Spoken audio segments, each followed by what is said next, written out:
Okay, let's get started. Today's weekly town hall meeting, July 11th, 2022. Happy Monday, everybody, and thank you for joining us. Today's agenda, projects and development updates, marketing updates, collaborations, and Q&A. Robinson, please start us off with projects and development updates. Thank you. As usual, our updates begins with this process improvements list. We have been experimenting with elk.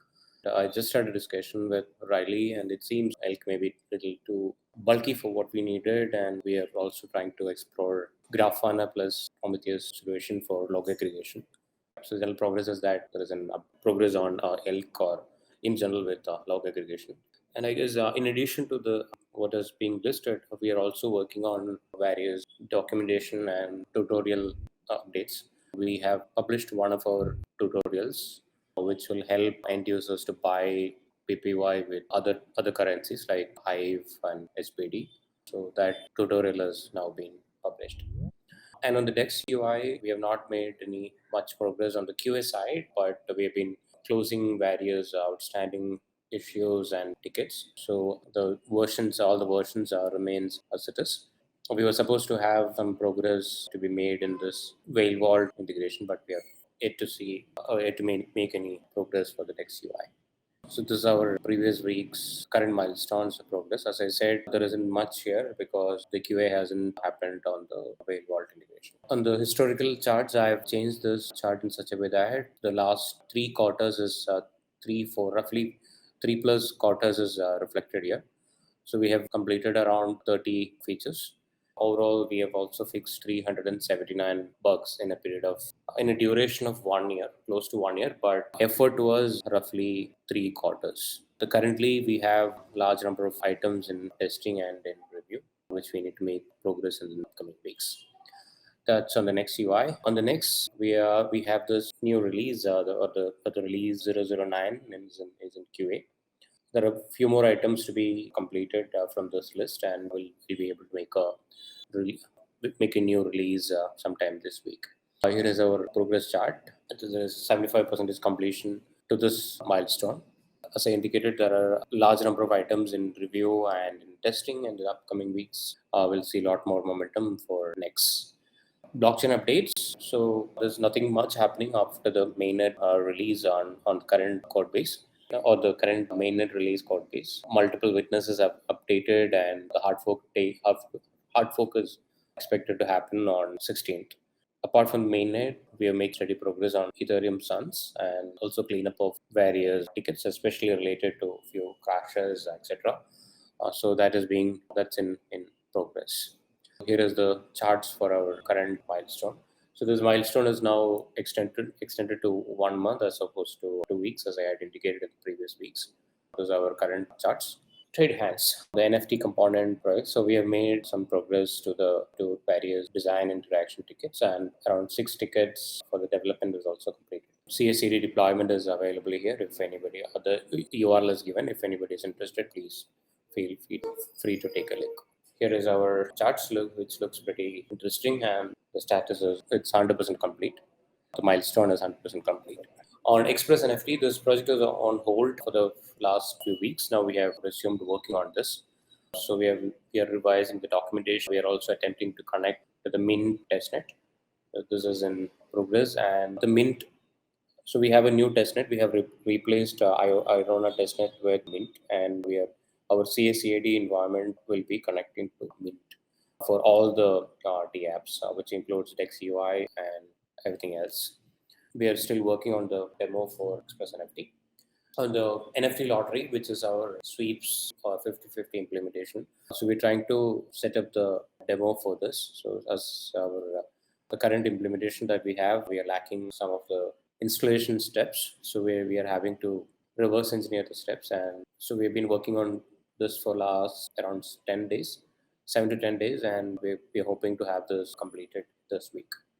Python library. Here we have almost completed porting the text functionality from BitShares to Peerplays. Right now we're trying to bring in the test cases, which is a little tricky. So we're working on the test cases for the text. Couch Potato and Bose and Pro. What's happening is, so right now the Bose suit is functional it was functional on the Irona testnet. we have the entire workflow with Couch Potato, Bosuit, Bookie working as expected. So now we are connecting this to Iron to Mint testnet, and we are deploying this under a new URL called 6.peerplays.download, which is short for Horse Information Exchange. So this is expected to complete in the next couple of weeks. So we'll have an end-to-end demo ready for the Bookie product. So that's all from the development team. Thank you. Thank you, Robinson. Sala, start us off with marketing updates, please. Thank you, Kelly. Good morning, everyone. For the marketing update for this week, two major things happened, and we posted the article for the new mainnet release and also sent the email. And we are following up on a daily basis with the witnesses to upgrade their mainnet. And also for the tutorials, we finished all the tutorials for witness documentation, and we'll be posting it on YouTube as well as on the witness documentation section on peerplays.com. So this is the main update for the marketing compared to the last week. For the marketing performance for the last week, we're seeing good growth in terms of organic traffic and traffic across all channels. The bounce rate is keep going down, which is a good indication of user experience is better. For the pages, the main pages that drive traffic is the one related to career page and also the articles for the mainnet release as well. And always we're seeing the web Peerplays driving traffic. For the email, as we sent last week the email, we saw a really good open rate, around 34% open rate, and a lot of clicks for the article and also the GitHub link. And we are keeping a close eye on the engagement as well, so we can always optimize the emails for Peerplays. For the social media performance for this week, we're seeing good growth and audience for the Twitter, LinkedIn, and Instagram as well. We're working on several new KPIs for social media, so we can improve the whole social media growth and grow good communities around Peerplays product and use the social media for that matter. So this is the main performance update for the last week. Thank you. Thank you, Sala. Jonathan, collaboration update, please. These are the collaboration updates for this past week. With Gaming Benefits Corporation, we had a very good call in relation to moving forward with the auditing integration with their apps. We informed them about new team members that have joined Peerplays in relation to product manager and program manager that are going to help to optimize this. So that was all good. Avalon Meta, we've been working on the single sign-on integration. We also had a kickoff call last week in relation to the community platform. It's very nice. We're continuing to work on configurations with that, and the single sign-on is continuing to be worked on, which will integrate with Peerplays. Those are the two collaborations that we worked with in this past week. Thank you very much. I did have one question that came in from the community. Jonathan, this question is for you. Can you please go into greater detail about what is coming down the road for Peerplays?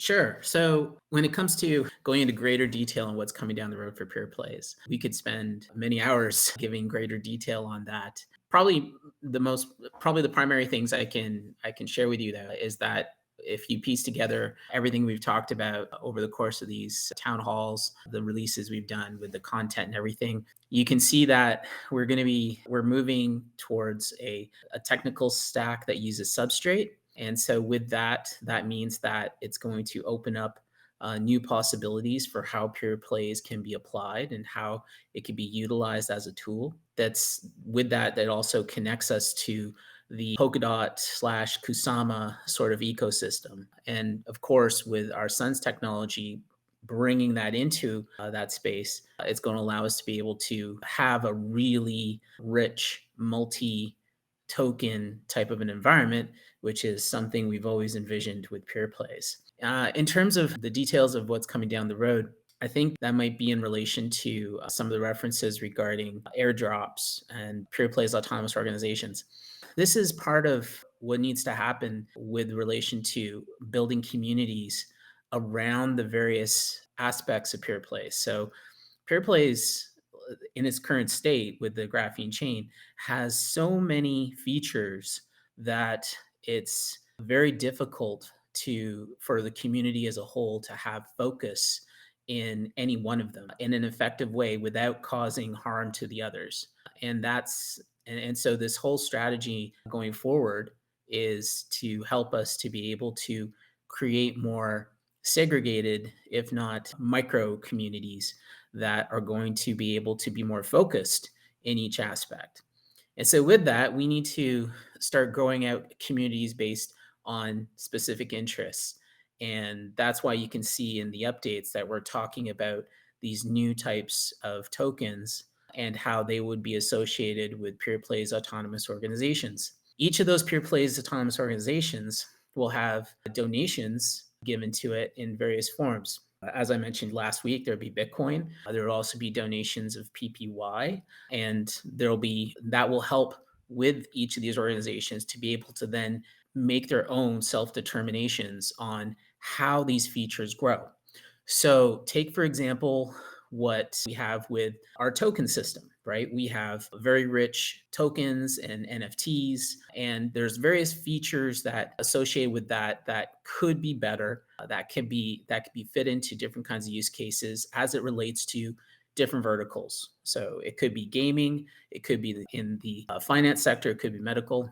But if you have a community that's dedicated to this and that understands this space really well, then you're going to come up with something from the bottom up that is going to have a much better fit for the needs of whatever vertical it might be using that technology. So the hope and expectation in terms of all these micro communities working together is that Peerplays as a platform is going to be able to be more effective in delivering on these various technologies that we can see used in some way in the crypto space at large in different capacities. We see all kinds of projects that are out there. We know that they're motivated by different things and they're applied in different ways. But at the end of the day, the technology itself isn't the innovation. The innovation is how the technology is applied.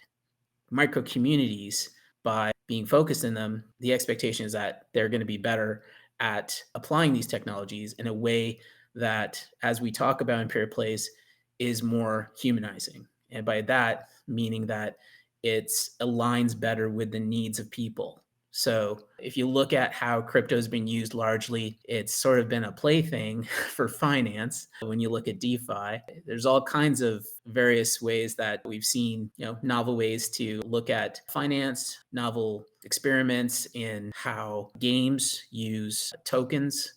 And they haven't really, they have in some cases met some needs, but in a lot of cases, they're missing the mark.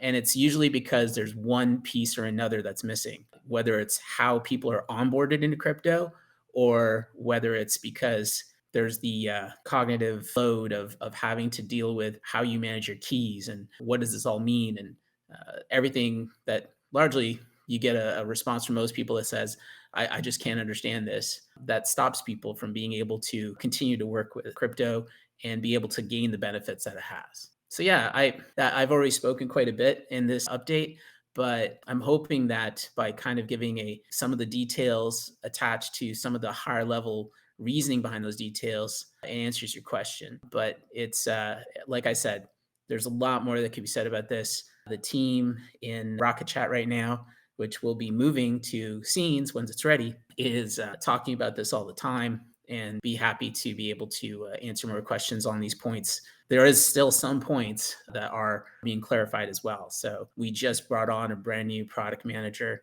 brand new program manager, who are there to help streamline how all this is going to be rolled out. And as they have more time to be able to do that, we'll be able to lay all this out in a way that's going to be easy to digest, essentially. I understand how it's difficult to listen to weekly updates and sort of piece things together from that, but that's all we have right now. Our plans are to be able to bring out a more concise communication, and I expect to see that happening through Scenes once we have that available and open to everybody and running with Peerplays. So that's all I got for the answer. Thank you. Thank you. Any questions from anybody here?